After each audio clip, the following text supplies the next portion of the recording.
بسم الله الرحمن الرحيم ما كان محمد أبا أحد من رجالكم ولكن رسول الله وخاتم النبيين صدق الله مولانا العظيم আজকের গণসমাবেশের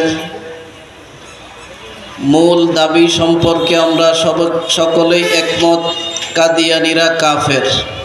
কি বলেন, কথা ঠিক কিনা?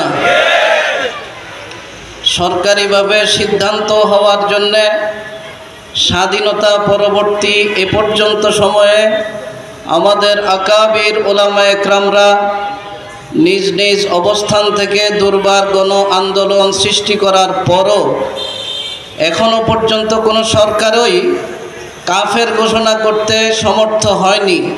বর্তমান এই সময়ে যারা সরকারে অবস্থান করছে তাদের নিকটে দাবি উত্থাপনের জন্য আগামী 15ই নভেম্বরে সোহরাওয়ার্দী উদ্যানে যে সমাবেশের আহ্বান করা হয়েছে, সেই আহ্বানে সাড়া দিয়ে আমরা সকলে উপস্থিতির চেষ্টা করব ইনশাআল্লাহ।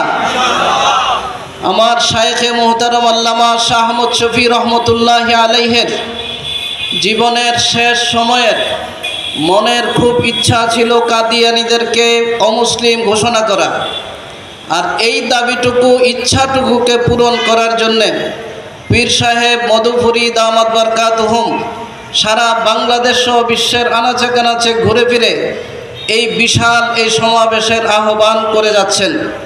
আমরা সারা বাংলাদেশ থেকে নবী প্রেমিক মুসলমানরা যদি সমস্বরে এক আওয়াজ তুলি, কাদিয়ানীরা কাফের, নবীর পরে নবী নাই, সংসদে আইন চাই, আশা করি এই দাবির সপক্ষে বর্তমান সরকার বাধ্য হয়ে এদেরকে কাফের ঘোষণা করবে। কি বলেন, কথা ঠিক কিনা? আল্লামা শাহ আহমদ শফি রহমতুল্লাহ আলাইহি এভাবে বলতেন, কাদিয়ানীরা কাফের। বলেন, কাফের কাফের।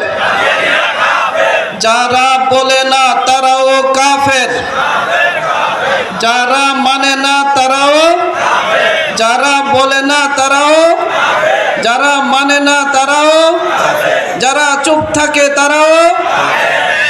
কাদিয়ানীদেরকে অমুসলিম ঘোষণার সাথে আমার আপনার ঈমানের সাথে সম্পর্কিত বিষয়। এই জন্য এই ব্যাপারে কোনো মুসলমান নিশ্চুপ থাকতে পারে না। মুসলমানদের প্রত্যেক অবস্থান থেকে এদের আকীদা সমূহকে সম্পূর্ণরূপে ভ্রান্ত প্রমাণ করে সবাই সমস্বরে আওয়াজ উঠানো চাই, কাফের কাফের, কাদিয়ানীরা কাফের। ওয়া আখির দাওয়ানা আনিল হামদুলিল্লাহি রাব্বিল আলামিন।